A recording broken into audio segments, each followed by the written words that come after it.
Do the cameras remain on? Please could I ask Democratic Services to begin recording.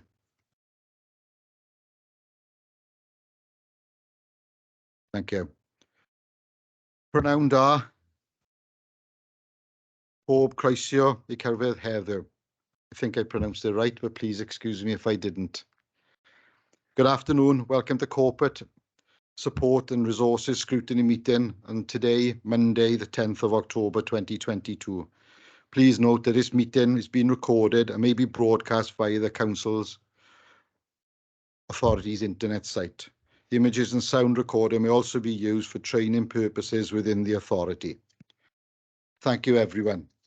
That's the official announcements over. We'll move on to the Council, to the agenda for today, and we'll start with agenda item 1, which is apologies of absence.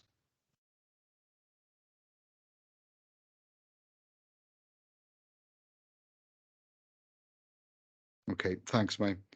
Moving on then to the next item on the agenda, which is declarations of interest. Just to remind members of their personal responsibility to declare any personal and prejudicial interest in respect of matters contained in this agenda in accordance with the provisions of the Local Government and Finance Act 1992 relating to Council Tax, the Local Government Act 2000, the Council's Constitution and the Members' Code of Conduct.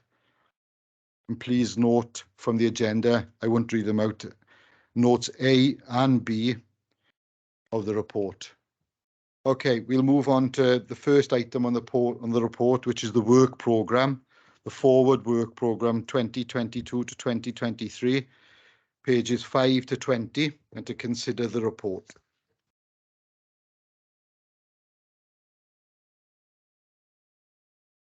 Speak.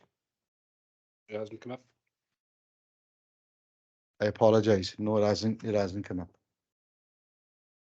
We've now gone live though. If we're okay to speak out. Yeah, okay. Are you talking about before we begin the agenda item 3? Yeah. Okay, yeah. Thank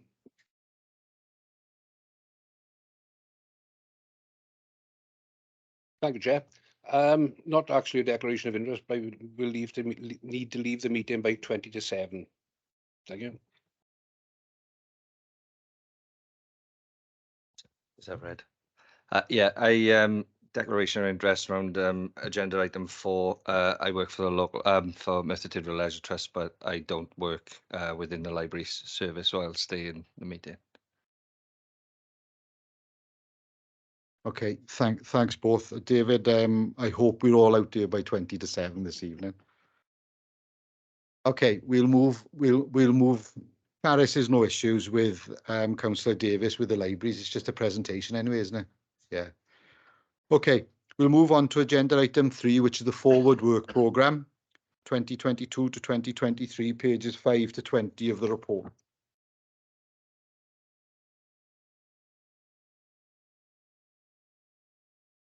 Okay, we've had the report, the summary of the report. You've all read it. It's our Forward Work Programme for this 2022 to 2023. In terms of this, have we got any members here with any questions or any comments on the Forward Work Programme as it stands?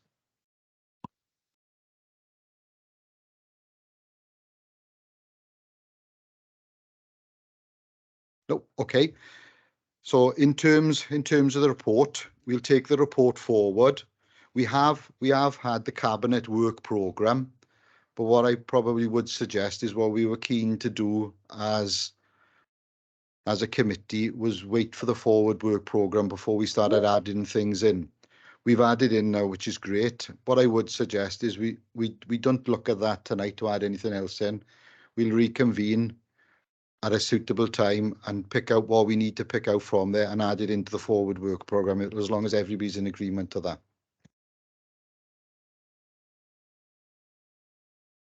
Yep, that's great. Okay, so we'll move forward with that. We'll take a vote on the Forward Work Programme because we haven't got any questions or comments. Yeah, of course. We're going to do it by hand. There's a few technical difficulties. Lisa, are you okay to just raise your hand when you need to? Are we all happy to support the report? Yeah. That's an affirmative, Lisa. Thank you. Yeah, we're all happy to take that report. So that report is carried. Thank you very much. We'll move forward then to the next item of the report, which is the Welsh Public Libraries Standards. We have Jane Selwood here this evening, well, this afternoon. Jane, thank you very much for coming.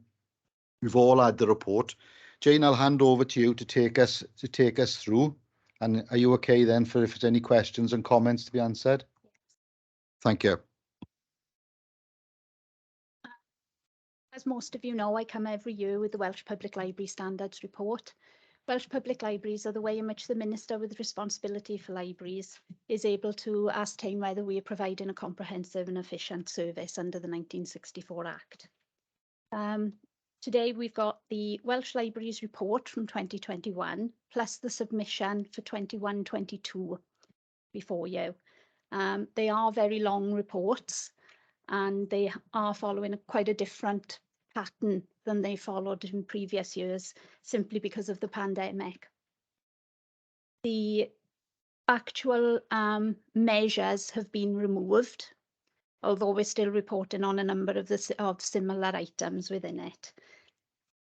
When we look at the Welsh Public Libraries report for 2021, bearing with me, you'll see that we saw a significant increase in the number of users of digital services within libraries. Now, this is something we were expecting simply because libraries themselves as physical buildings were closed for a significant amount of time.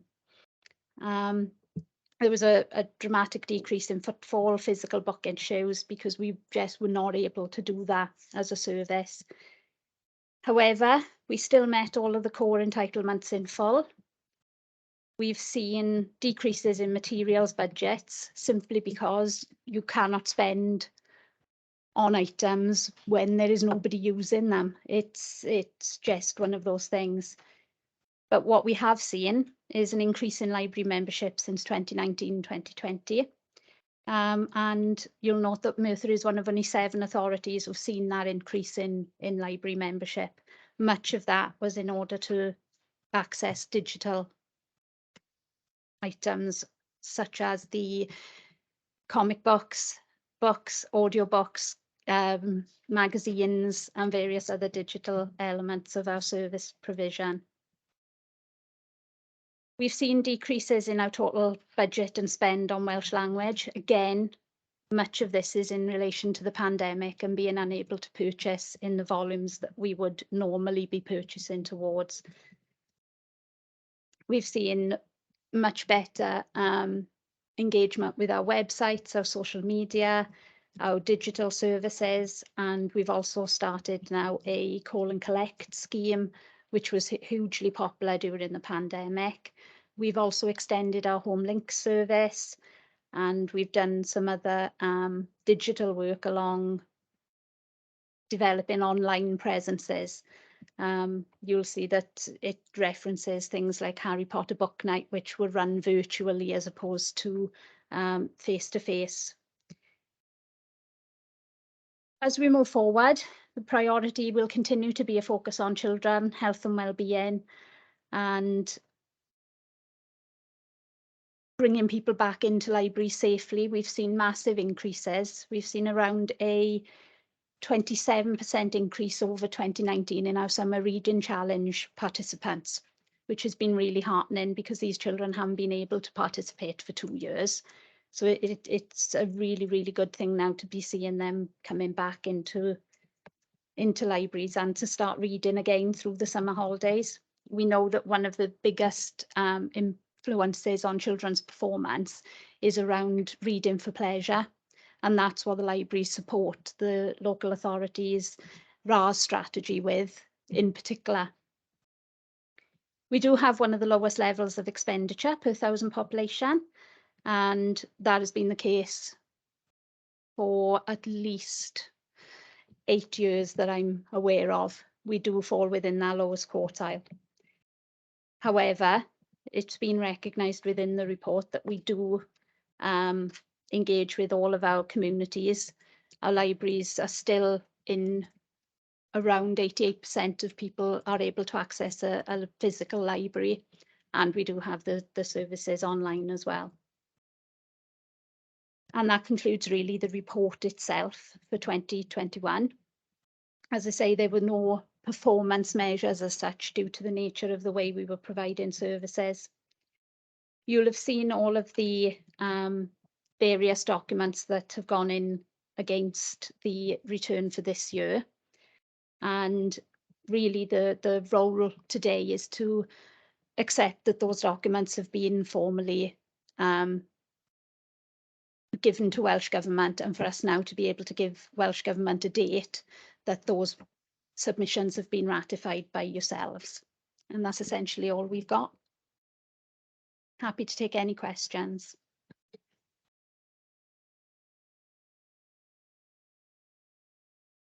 Thanks, Jane. The system's quite new and it's quite new to me as well. No, thank you for that. Before I open it up to members' questions, and then we'll go into comments, Caris, can I just ask just a point of clarity for myself? Obviously being relatively new to this as well. Has this got recommendations on the report? Does that mean, I know it's slightly different with scrutiny, but does it mean we've got to take a vote on it on the report for that? Chair, I don't usually come to scrutiny, and I don't know whether there's a different practice here, but my view would be yes, you should take a vote on the recommendations. Thanks, Caris. Just to highlight the recommendations and set out on page 21 of the report in 2.1, 2.2, 2.3. The report requires ratification through a scrutiny process to be a final submission to Welsh Government. Therefore, the recommendations are as follows. 2.2, the report is accepted and ratified as a full return. 2.3, that the report for the performance during 2020-2021 is accepted and approved. I'm happy to move these recommendations this afternoon. Happy to second, Chair. Yeah. Oh, thanks, Councillor Mitten. So they've been moved and seconded, so we'll move in now to questions from members.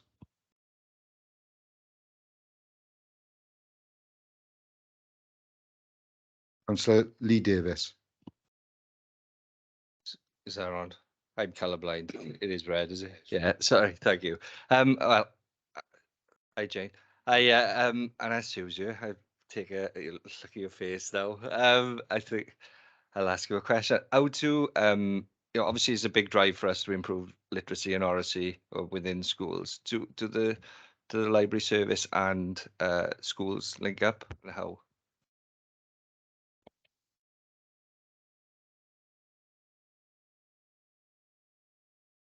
Yeah, we have started having more regular meetings with Rhianwen, actually taking it forward, and as part of the Literacy Festival next year, the library services are taking a keen part in that, and we'll be working with the schools right the way through the autumn, right the way through the spring term, looking to put some Easter festivals on. As Jane mentioned, the summer festival this year was there were far more children engaged, so we've come in on the back of that. And actually, Jane has been to a few meetings, but Rhianwen is the one that we're liaising with more, and we really are pushing this and what the library service can offer to schools, which is if they're doing certain topics, they can offer books and actually get that engagement in the schools, and looking at possibly even some children's books, which Jane possibly doesn't even know, some children book exchange as well. So when you take, you can actually, the children can get books and they keep them. So you've got the old children's books from the library that you can actually take and exchange, and looking at things like that. So it's definitely a work in progress. Yeah. Well, thank you. Thanks, Sue. Jane, the only other question I have is around forward work programs. Have you got anything coming up? In response to your first question as well, I'll give you a case study around a child who, it's actually 3 children. I know a learning support assistant in one of the schools, and she does reading interventions. She had 3 particular children. Some were homeschooled, some were under retaining. The child who was homeschooled came in without a reading age. Since we've developed a small book stock in her reading intervention room, the child now has improved his reading age to the point where he is attaining at the level that he should be. All of those children have independently joined the library and gone in to show Mrs. Smith their library cards. So, you know, this intervention within schools, we can make it small, but we can make it big as well. And moving forward, that really is what we need to do in order to improve those levels of literacy, not just amongst those smaller groups, but amongst the larger groups as well. In relation to forward work plans, we've been in a very difficult position for the last 2 years because library services have been very, very different. We're continuing to work on our digital services, but we do recognise that there is a significant number of people within the Merthyr Borough who are digitally excluded still. So some of the work that we're doing is to develop warm hubs over the winter. We've registered for the Central Library as a registered warm hub. And we'll continue to do work around helping people to develop those digital skills that they're going to need moving forward, because so much of what they need to do now is online. Now, libraries provide free access, but it's getting those messages out, and that's going to be a big focus for us now moving forward into the next year or two, in addition to ensuring that we keep those links with the schools and the RAS strategy. Great, thanks Jane, thanks Chair. Thanks, Lee. Thanks both for answering the question. I'll turn it on to one of our members of the committee as well, Claire Payne. Thank you, Chair. Just some really quick questions regarding the report. Obviously, Merthyr Libraries Service does a fantastic job. I've been aware of a lot of things that have been happening over the pandemic. I'm just curious, really. Obviously, your report talks about the removal of fines, and whilst I would never advocate for them to come back, I was just wondering what sort of financial impact that's had on the service and whether it actually delivers on what you were saying about removal of barriers.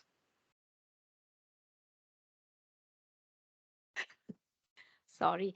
Yeah, the fine removal has been something that has been in the pipeline for a long time. There is no actual requirement for children to pay fines, never has been.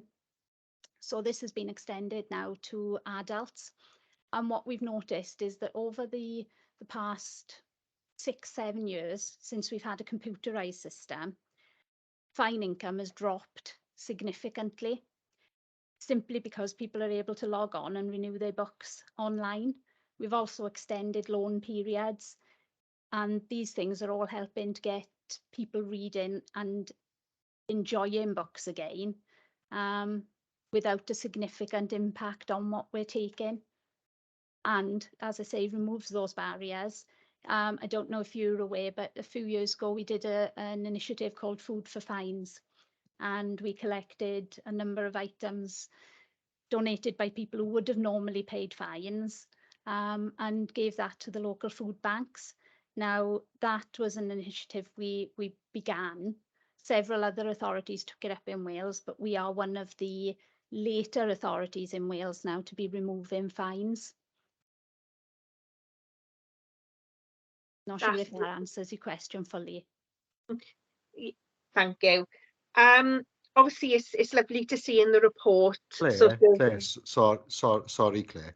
I'm sorry to cut across and interrupt you, but I know this is all very new to us, all this hybrid systems and everything. But when you're asking a question legally, could you please put your camera on, please? Sorry. No problem at all. Bear with me a second. Thank you, Claire. I do appreciate it.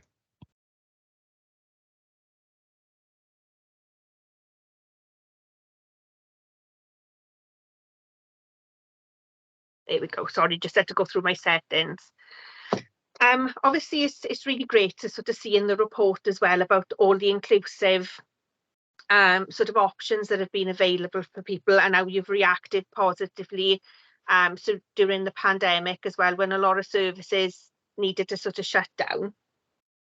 I'm just wondering, did you learn any lessons through that that perhaps gave a bigger insight into digital exclusion within the borough? Obviously, I know you've done a lot for those that are digitally included, sorry, but did it highlight any key messages around digital exclusion in the borough during that piece of work?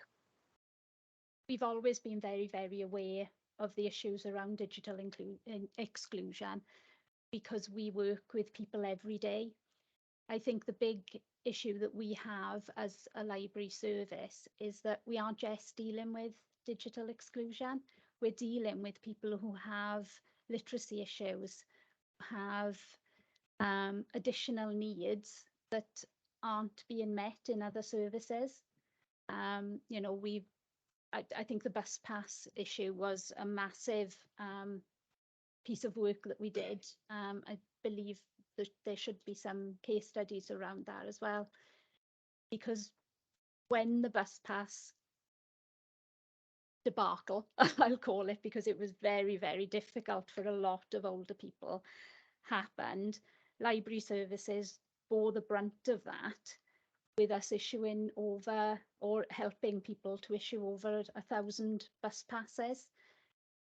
And they all needed significant help. So we can see that our older populations are significantly excluded from some of the digital work that we're doing.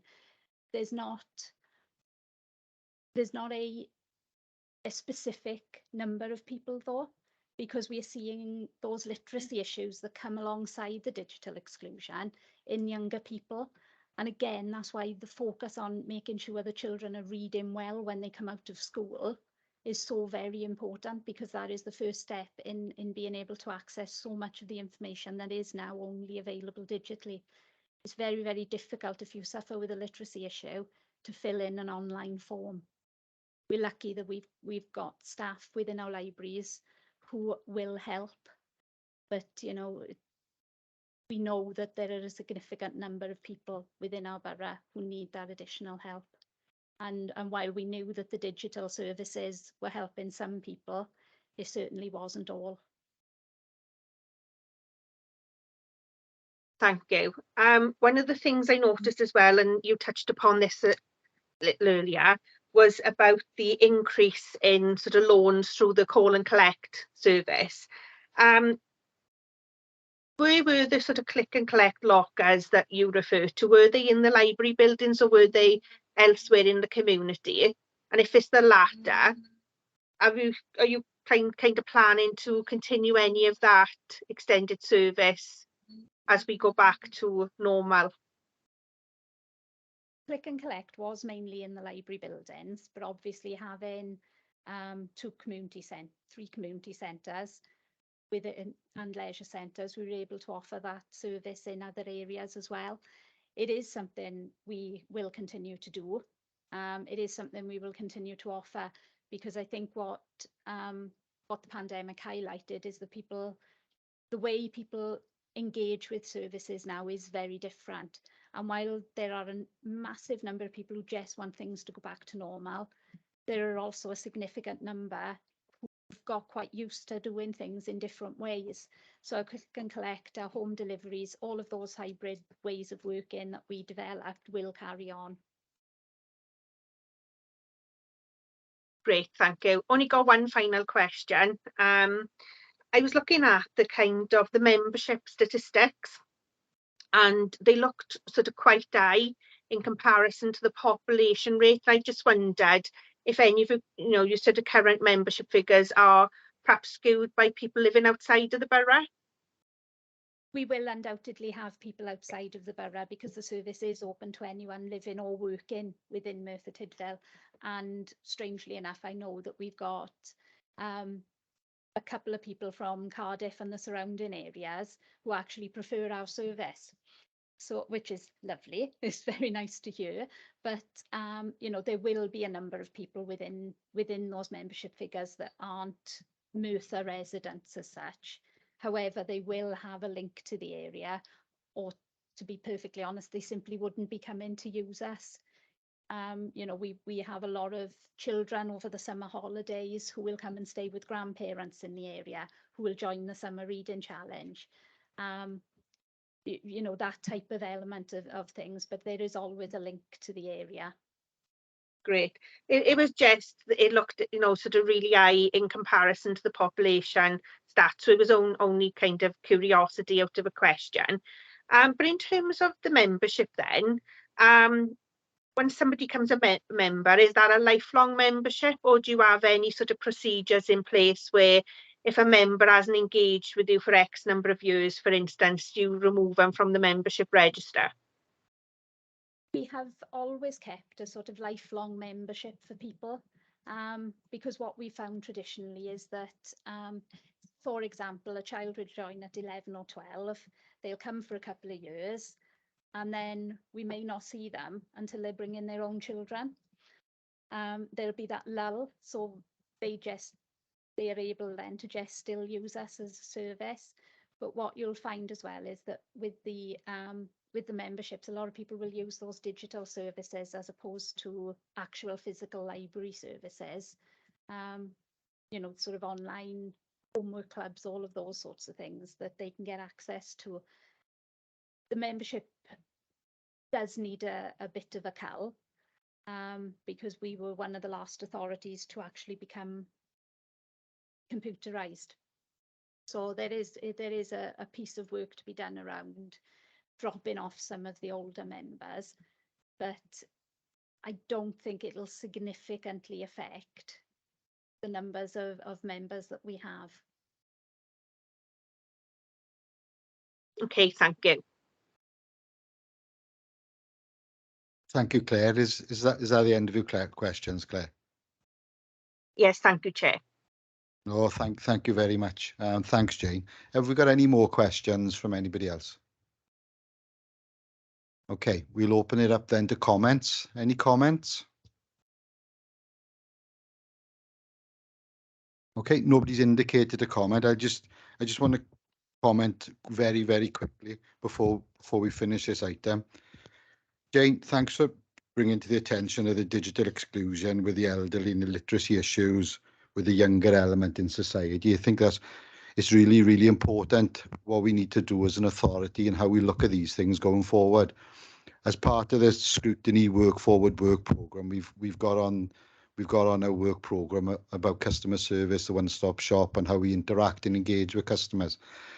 And I think as members, we've all had issues with this over the last couple of months, especially with the cost of living, payments, etc. Because I've had people come to me who needed help with the online forms, etc. I'm sure other members here today have as well. So I think this is something which you've highlighted on a different level, which brings it home to us what we need to be doing as a scrutiny as well. So thanks for that. Jane, thanks for attending today. You're more than welcome to stay if you want to, but I'm sure you'll resist the urge, and you're free to go. Thanks, Jane. Of course. Around the issue of digital exclusion, there is a part for everyone to play within this. You know, we have resources within the library service. We offered those resources at the time with those cost of living payments, and we saw a significant number of people take up the offer to come along, and we would help them with those forms. You know, I think what we have to do is develop a partnership approach to the whole thing and stop looking at these things in isolation. You know, we see the issues because we work with it every day. We are more than happy to be part of the solution. Jane, thank you very much. And before we close and we send Jane on the way, we best take a vote.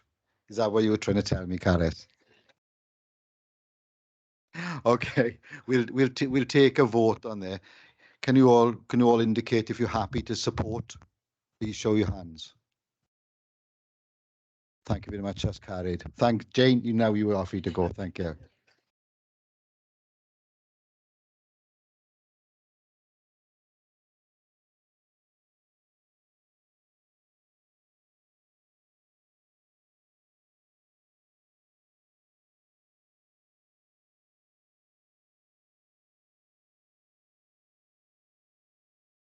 Okay, we'll move on to the next item on the agenda, which is agenda item 5, the corporate self-assessment, from pages 25 to pages 92, we have a summary of the report, and we have a recommendation set out in 2.1 that this report should be noted and debated, offering a critical friend challenge to strengthen our self-assessment process. Okay, before I open it up to questions and comments, I'm going to bring Andrew in. Well, the two Andrews actually to my right to go through and highlight a few items which they wanted to bring up. Thank you, Andrew. Thank you, Chair. This essentially is the council performance report based on the changes within the 2021 Act in relation to our own governance arrangements. The report takes an historical, current and future perspective on how the council has and will perform. Aside from the Act, this performance improvement journey is something the authorities embarked on for several years now. This report explains those perspectives and where we sit in that development. You'll see at 3.4 part 6 of the Act and the performance requirement to ensure we meet our functions effectively, use of our resources and the effectiveness of those governance arrangements in that delivery. Obviously, all these arrangements are compliant with the filter of various legislation, not least the Future Generations Act 2015. The self-assessment we carry out needs to be comprehensive in its approach, reliable and involving a strategic level member and officer commitment to ensure all who view the report can be assured it is an integral part of our planning, performance and governance process. Section 4 will take us through the journey of quarterly business reviews, our scrutiny review, our recovery, transformation and improvement journey. Section 6 takes the point that we do have limited resources. We don't and never have had a wealth of resources in Merthyr, so we have to ensure that we make the very best of the resources we do have. With that in mind, for example, risk management has seen its importance growing for the authority in recent years to a point where it's becoming embedded in some members and officers' minds. And it's that mindset that we need to achieve throughout the authority to keep us seen as an authority that leads the way in relation to the improvement ethos. Chair, the report is comprehensive, and I'll let Andrew Mogford take you through the report. Apologies to Lisa, Claire, Lisa Curtis and Judith, but Andrew's had to hand out some papers here. But what he'll do, guys, is if he refers you to the relevant parts of the report as he goes through the papers here, because we can't do the presentation stuff here at the moment. And then on conclusion, we're happy to take any questions, Chair, if that's right. So I pass it on to Andrew with permission, Chair. Thanks, Councillor Barry. Thanks, Chair. So just to clarify, the handouts that I've given are nothing new to what's already in the report. What I was going to do is put something up on screen that we could dive into some of the salient points without having to scroll through the report. But what I'll do is when I'm going through this, I'll raise where in the actual report the points relate to. So the first thing I want to draw the scrutiny's attention to is paragraph 3.4, which I believe is on page 26 of the pack, which sets out some of the changes in the legislation. So the new Local Government and Elections Wales Act, which came in last year, asks the local authority now to look at self-assessment, which replaces the old annual performance report that we used to produce. And in doing so, there are three key areas that we need to really consider when we look at our performance requirements and how we use our resources, as Councillor Barry mentioned earlier. So those three things are how we are exercising our functions and whether that's effective or not, using our resources economically, efficiently and effectively, and then overall then in terms of our governance and whether our governance is effective for securing the 2 points which you raise above. So something that you'll see coming to council over the next couple of months will be that report, which includes that detail there. This is the first step on that journey today. The next step is we will be taking this to the Governance and Audit Committee towards the end of this month, and then in November then presenting the report for council approval. So when we arrive at that report and throughout the journey, really, the new Act asks us to look at what our engagement has been like in terms of our performance. And now we have set out within that legislation 4 areas, 4 stakeholders that we need to engage or continue to engage with. And those are our council staff, and this is on page 29, paragraph 5.2. And it's our council staff, local people, local businesses, and our trades unions. So throughout last year and continuing going forward, we have regular dialogues with our staff, for example, our staff forum, our staff culture survey, and various other engagements where we've used that data to inform our conclusions as part of our self-assessment. Local people, we have several engagement avenues with our residents, whether it be a resident survey, our budget consultations, the needs assessment work which was done this year to supplement the work that we're doing with our corporate wellbeing plan. Local businesses in the work that we've done around our economic vision, our 15-year vision there, and also we have regular meetings with our trades unions. And I was invited to a meeting a couple of months ago where we did actually discuss then the performance which will inform this report. Picking up on another key piece of legislation that the report links to is around the Wellbeing of Future Generations Act, looking at the 5 ways of working, which I know we've been through as part of the member training and various other things that we've been doing, the 7 national goals and how our wellbeing objectives actually contribute to those national goals. The approach that we've taken is set out partly in the appendix and partly within the report itself. It focuses on our governance framework, which is the first page in the appendix. I won't step through that, but happy to take questions on it if we need to. And then something else which we set out in the report is our plan, do, review, improve cycle, which we've now embedded in our key governance at an officer and at a scrutiny level in terms of our forward plans, how we review and how we improve and how we use data to do that. And also look at our resources and how effective we've been in using our resources to do that. Something that Councillor Barry picked up on earlier is the introduction of quarterly reviews that we do at an officer level to supplement the work then that's done at a scrutiny and a member scrutiny level.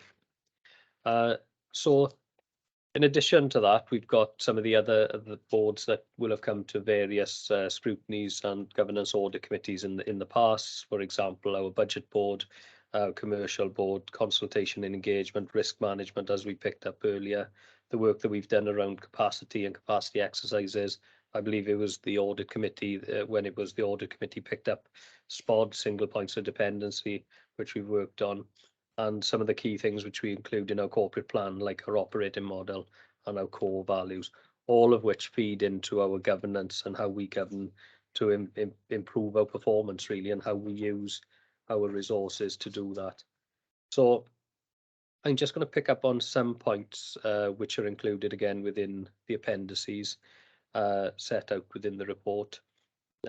So one of those is around our performance. Something we've pushed on over the last couple of years really is not just looking at the data in terms of our quantitative assessments, but also some case studies. I think you know, if I put it out there now, some of the criticism we've had previously is our case studies. I've been looking at the positive angles, Chair. I think it was raised in a previous meeting. Perhaps we also need to look at some of the lessons learned as well. In terms of page 40 of the report, Education Best Start, we've over previous years have had a limited amount of data available to us. So I know that Sue and the rest of the team have worked on developing new key performance indicators which form part of this report to allow us to be able to give a conclusion at the end. And the same with page 61, Living Well, where we've refocused our KPIs. Something that I need to raise here, though, is the Welsh Government guidance does change year on year, and some of the data within that report was produced last year with the guidance at that point in time, and this year with the guidance at this point in time. For the actual final report, I think it'd be prudent that we use the same guidance around that data, and you'll notice, for example, I think it's the penultimate point on that area is that we would look at a different percentage to what's presented today, so that we do actually compare apples with apples. So things like that are within the devil of the detail of the report, Chair. The other thing which we've started to look at in the data is how our support services and how governance applies to how we deliver self-assessment and our continuous improvement as a local authority. And then just very briefly on to next steps, as I said, Governance and Audit Committee for October, Council approval in December, and then throughout the year we'll aim to deliver the action plan which is set out in our report and bring a report approximately 12 months back to this committee or sooner if you so wish, Chair. Thank you. Thanks, Councillor Barry, and thanks, Andrew. Yes, that would be great. 12 months, I'm sure 12 months would be fine, but it's something we'll discuss. Thank you. Okay, we'll open it up to questions. Have we got any questions, please?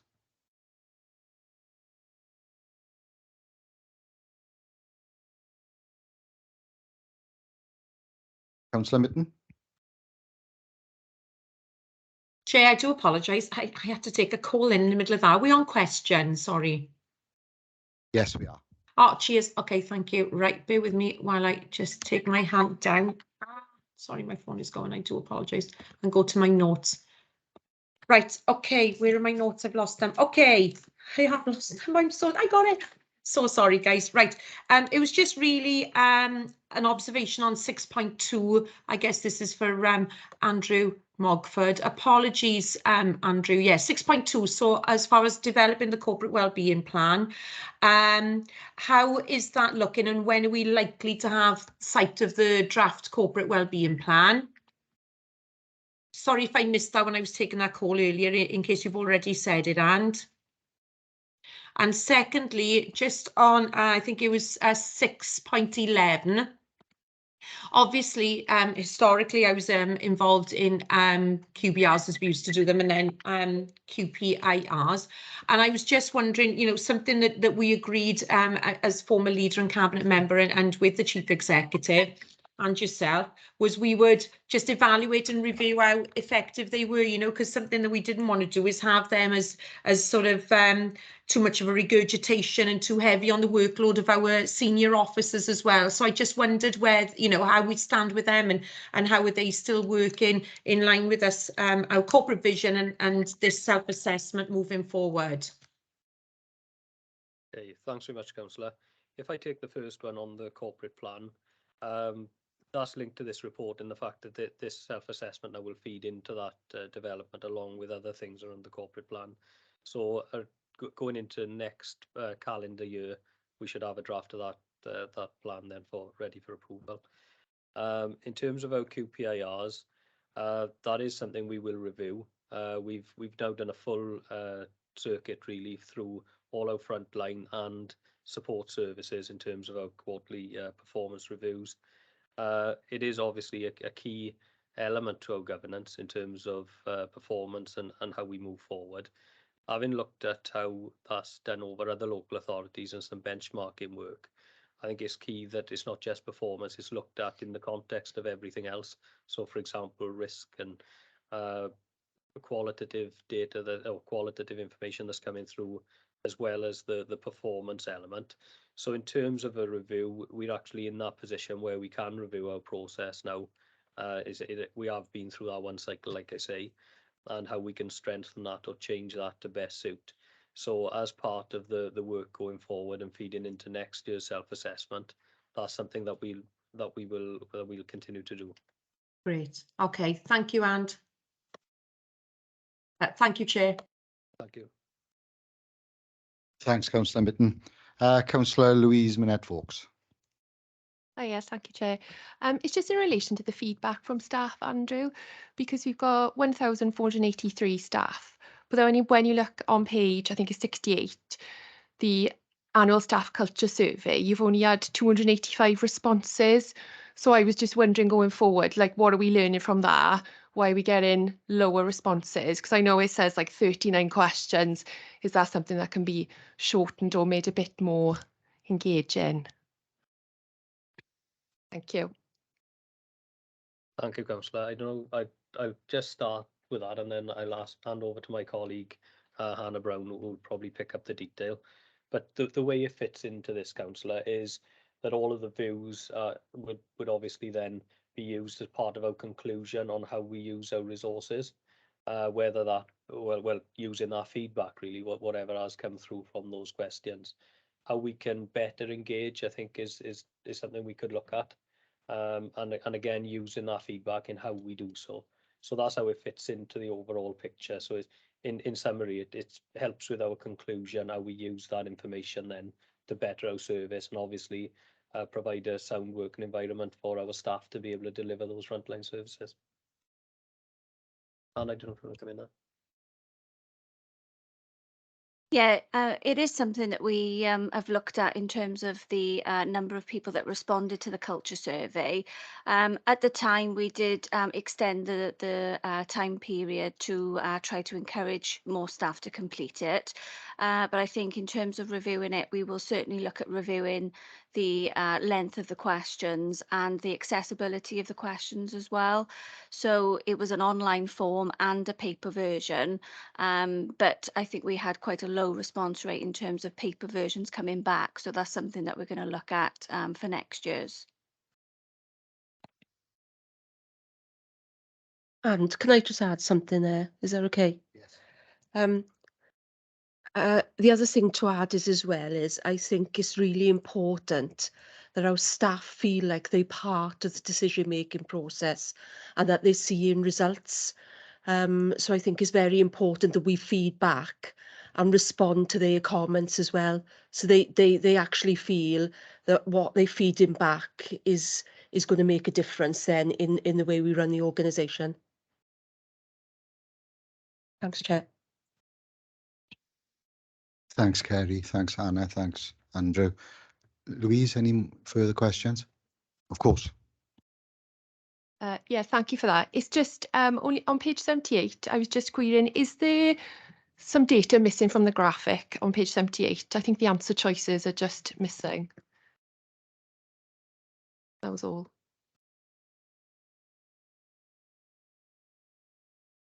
Yes, you're right, Councillor.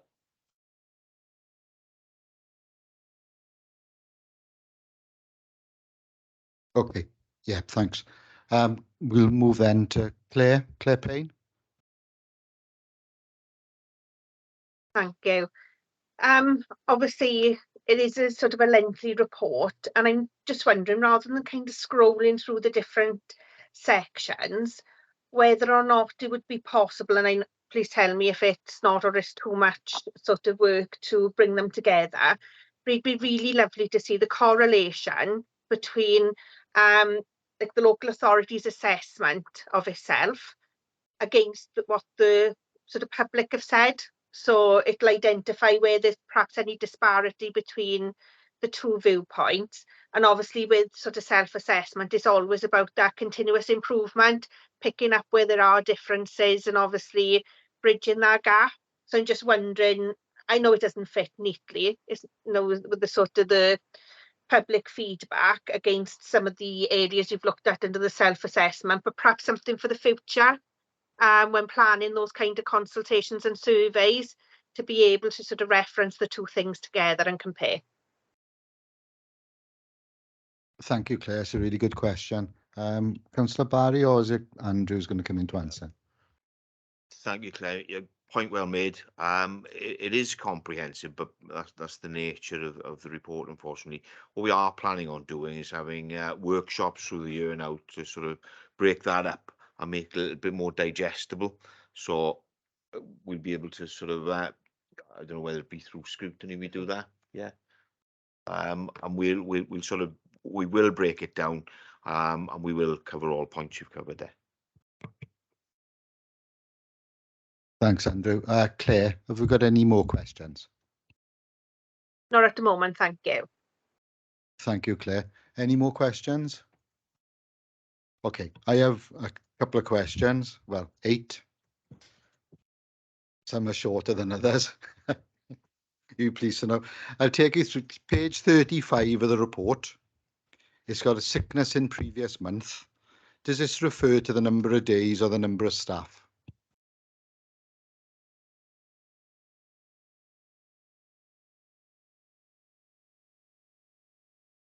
I believe it's a number of days, Chair.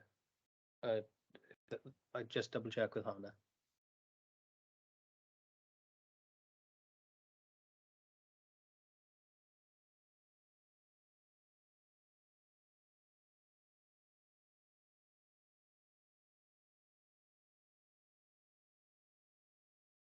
Page 35 of the report.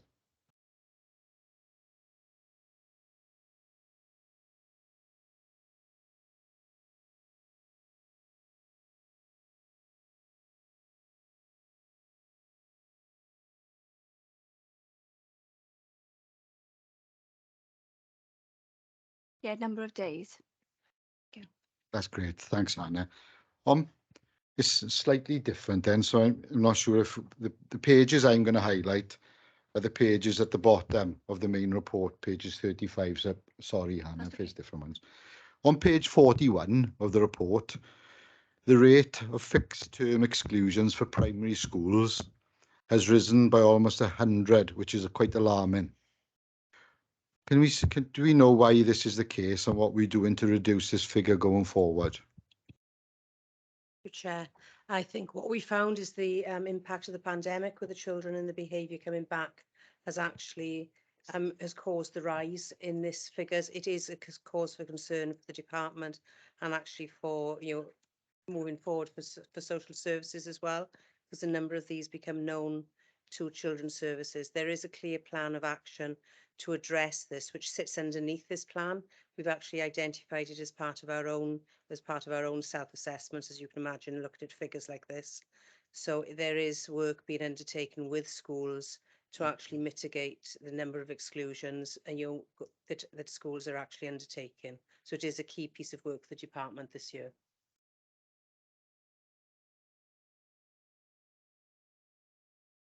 Thanks, Sue. Andrew? And just to give assurance and to back up what Sue was said then, we're going to use that as one of our key conclusions as part of the self-assessment report to focus on improvement going forward. That's great. Thanks, both.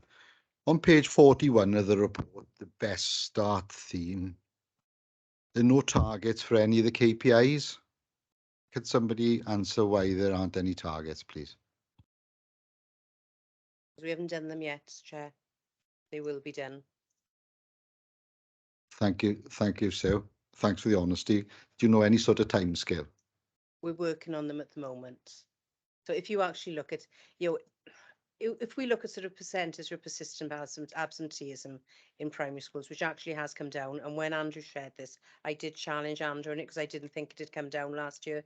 My absolute target would be 0 if we're actually looking at it, but we're not going to get there. So it's working with the officers to ensure that whilst we set challenging targets, we don't set targets that are completely out of the box and we stand no chance of getting there. So that's what we're looking at the moment. Okay, thanks, Sue. Page 44 of the report is perhaps a little theme going on here in terms of the working life theme. Again, there are no targets recorded against the KPIs in this section. For me, I'd be looking at the target setting. Critical part of that is performance monitoring and progress reporting. How will this be addressed going forward? And what processes will you use to set targets? And how will you ensure that the targets you have set are smart targets? It's a very big question, Chair. Thanks, Alan. I like to please.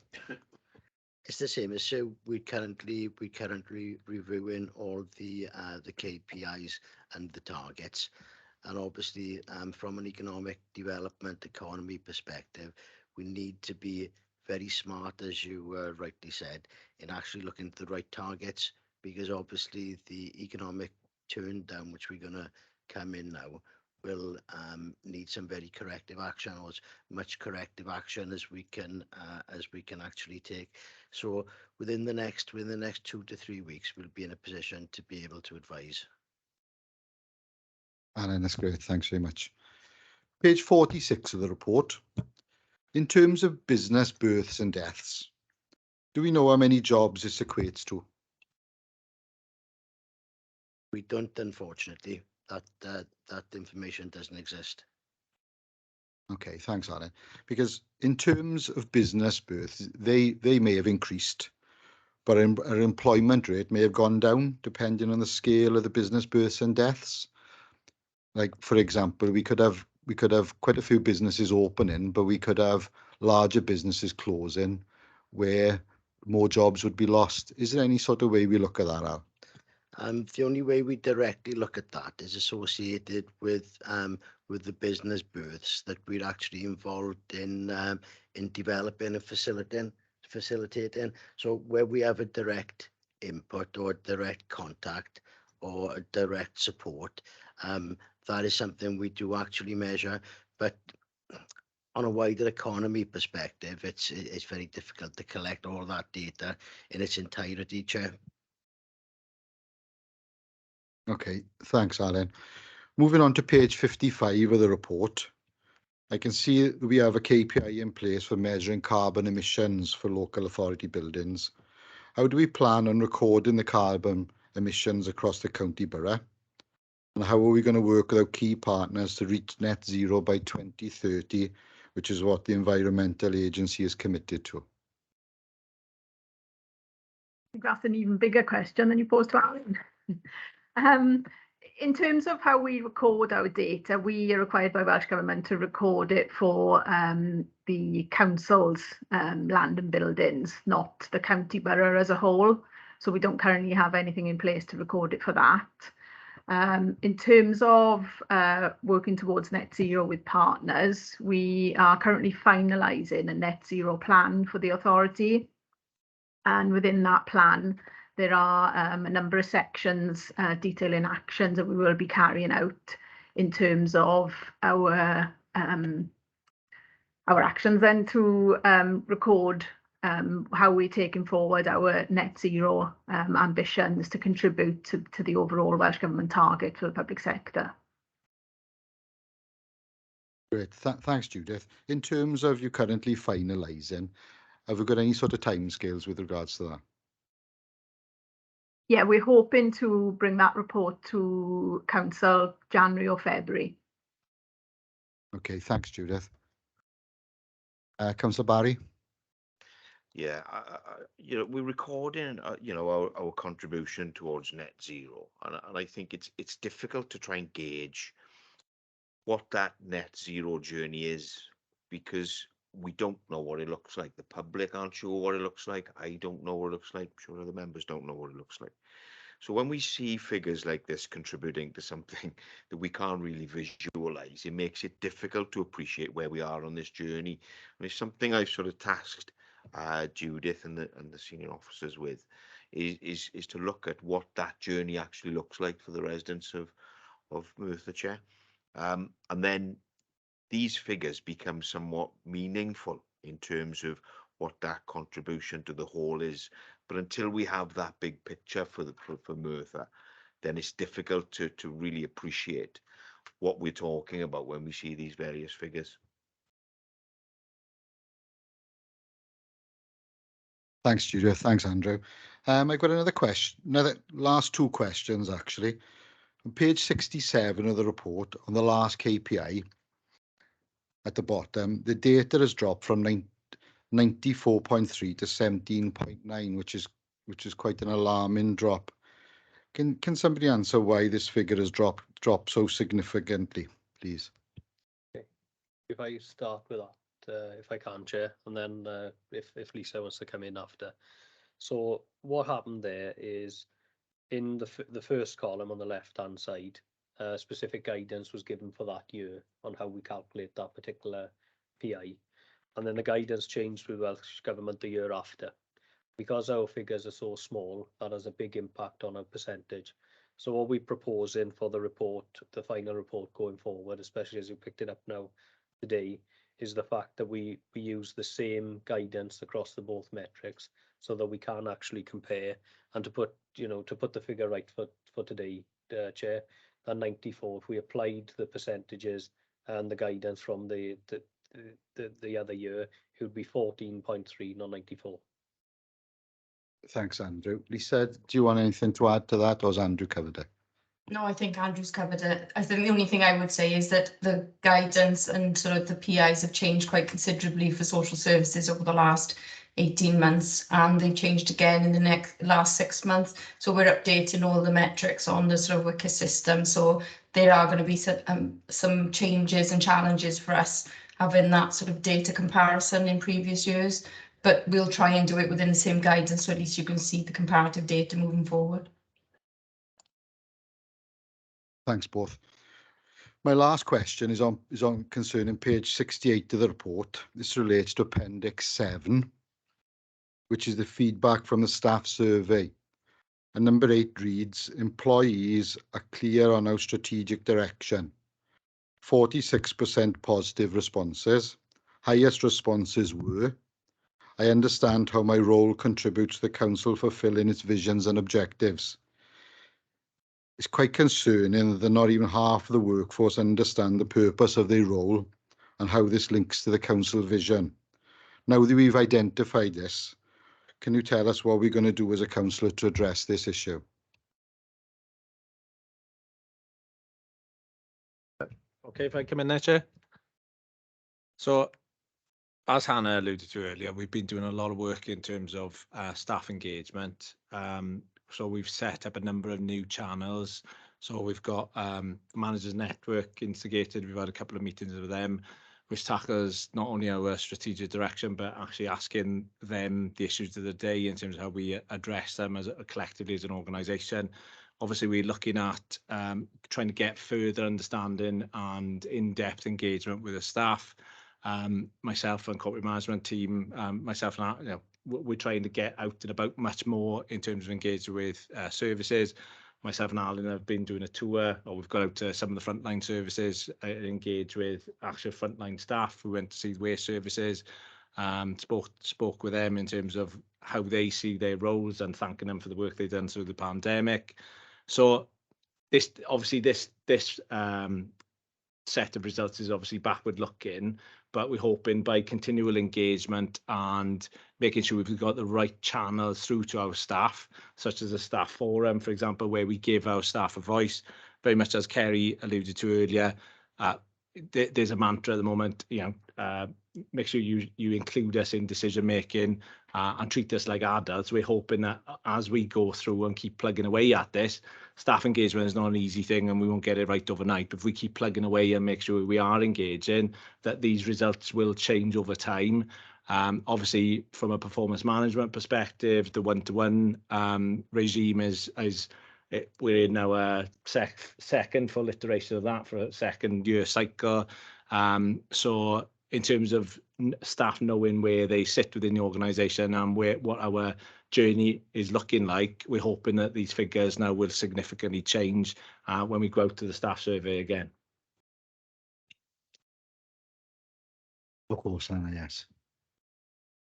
Yeah, so the 46% positive response rate for that was obviously based on the 285 staff members that completed it. So as we've already mentioned, that's quite a low figure. Just to echo what Ellis has said, we've done a lot with staff engagement this year. The staff forum specifically focused, following the result of the culture survey, we specifically focused one of the staff forums on strategic direction, and we invited corporate management team along to that. We've also done a managers network this year again, so that we are communicating those strategic objectives. Thanks, Ellis. Thanks, Anna. I haven't got any more questions. Anybody else indicate they got any more questions now? Claire? Thank you, Chair. It's just touching on sort of page 69 in the development areas. And sorry to sort of off back to previous sort of scrutiny meetings, but where we've previously looked at sickness levels in the local authority, particularly those around kind of stress, the sort of message that we've received is a lot of the stress that people are under are not sort of work related. But when you see, and I do appreciate this, a small sample of overall staff figures, but when you were seeing 43% who are saying they've witnessed or experienced bullying, because that's what that information is actually telling you, they disagreed the most that you know they've ever experienced or witnessed bullying. That's a significant number, really, isn't it? So what are you doing to get to the bottom of why you've had that response to that question?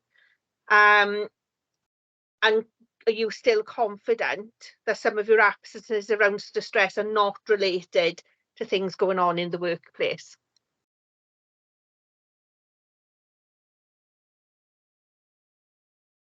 Thank you, Claire. I suppose that's quite a difficult question to answer. In terms of the sicknesses that are related to work, you know, we can certainly look at the data. I haven't got that data in front of me. We have looked at this question. And I think some of the comments in relation to this question, because staff had the option of putting commentary underneath that, some of that is related to maybe historic things, so things that are not currently happening within the workplace. So I think based on the way the question has been worded, people have said that they have perhaps experienced it at some point. But obviously we are only looking at the response rate in terms of the comments around that. We have worked with managers around that question, and we did bring that to the managers network back a few weeks ago. So we've been looking at developing an action plan with corporate management team and the managers network about how we can take that forward. So for example, communicating more the process around if they are experiencing things that are not acceptable, they know where to go to and who to go to for help. So we are looking at that as part of our actions to move forward with the culture survey results. That's great, thank you. It's really positive that you have sort of recognised that and taken those steps to give sort of staff that safe place to raise any issues. Thank you. Thanks, Claire. Is there any other questions you've got, Claire? No, thank you, Chair. Thank you. Okay, there's nobody else has indicated with any questions.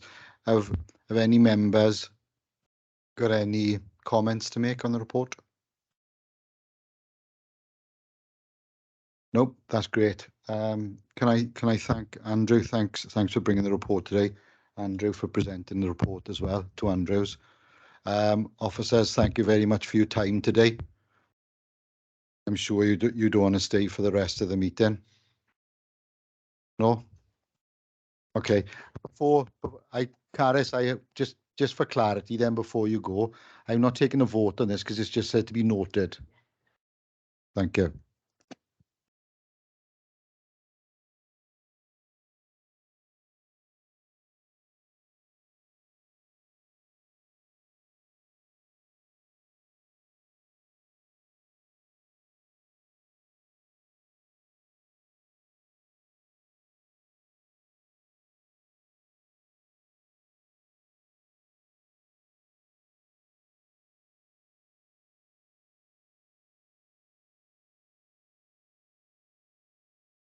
Okay, great. Moving on to agenda item 6, which is scrutiny referrals. We haven't got any scrutiny referrals at this moment in time. No? Anybody want to bring anything up in terms of that? Okay, we'll move on to agenda item 7, which are reflections, and 7 and 8. The report recommendations. Do you think did we address the recommendations in each report, and how have we added value? What are our thoughts on that? Does anybody want to kick that off? Councillor Mitten. Thanks, Chair. Yeah, I think just on the self-assessment and corporate plans, etc., going forward, inevitably, I think we just need to keep an eye on this because, as Andrew said, we'll not do the first draft, I think, until early part of next year. But it's really, I think, apologies, I think it was Claire asked some really pertinent questions around those staff statistics and that as well, you know, coming back. So just maybe mindful of that and just keep an eye on that, how that follows through, you know, with the chief exec and the deputy chief exec sort of face-to-face meetings with staff. You know, I think that's important. I think the leaders should be included in that as well, you know, and really go around and talk about the vision of the council. And then I think, you know, considering that as part of the culture of the council as well, you know, because, you know, staff are our greatest asset.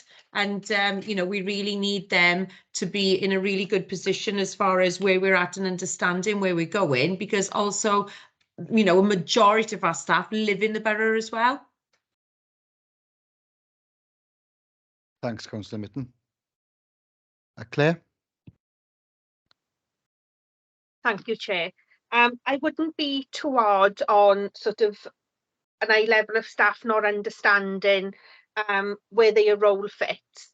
I think it's quite common in lots of organisations by nature of the role. So I think it's really important that the key messages are getting over of what the corporate strategy is setting out to sort of achieve. And it's great to have that discussion sort of within teams of how it all contributes to the bigger picture. But I think what you'll find is below kind of leadership level, because those sort of staff members aren't directly involved in discussing or setting some of those strategic objectives, that's where the perhaps disengagement is, where they link their roles to others. So it's about really getting to the bottom. Is it just that they've not been involved in setting those, so therefore they don't sort of recognise themselves in it, or is it that they lack the understanding of what you're all trying to achieve? Thank you, Claire. Okay, any other comments? Okay, in terms of myself, I think it's important to remember, obviously we hear in scrutiny that we are taking new directions and things going forward, and I think we do need to be that critical friend going forward. And we discussed it previously in terms of what we were looking for. We were probably looking for and trying to get answers which promote more positivity as well. So we're not looking at some of the negative things, and I think positive and negative outlooks on things. You need to get the negative to progress with positive thoughts going forward as well. So that's equally important. Okay. Moving on to agenda item 8, feedback on scrutiny activities. We haven't got any at the moment in terms of that, but I think we probably need to look at doing something with regards to a task and finish group, or maybe a full group where everybody can look at the cabinet forward work plan to have a look at that, to see what we need to add in. So that's something which we need to look at going forward, Safe. Claire, have you had the cabinet work programme? Yes, Chair. Brilliant. Okay, thanks, Claire. In terms of looking at it and taking things from it, if we think it's important to add on to our work programme, are we all happy to come together to look at it together? Or would you rather set up a smaller task and finish group?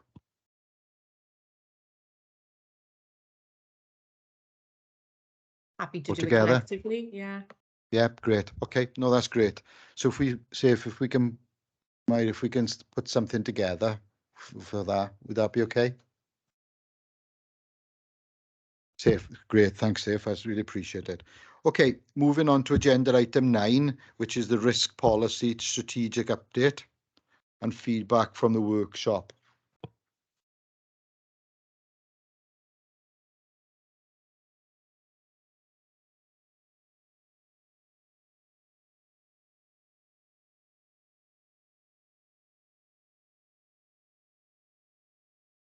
Sorry, I lost the paperwork and there was so much of it today.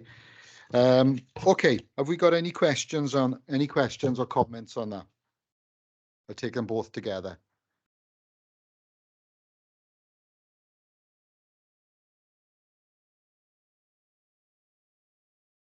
No, okay. It's just about the feedback and things, which is about what we discussed. So, that's great.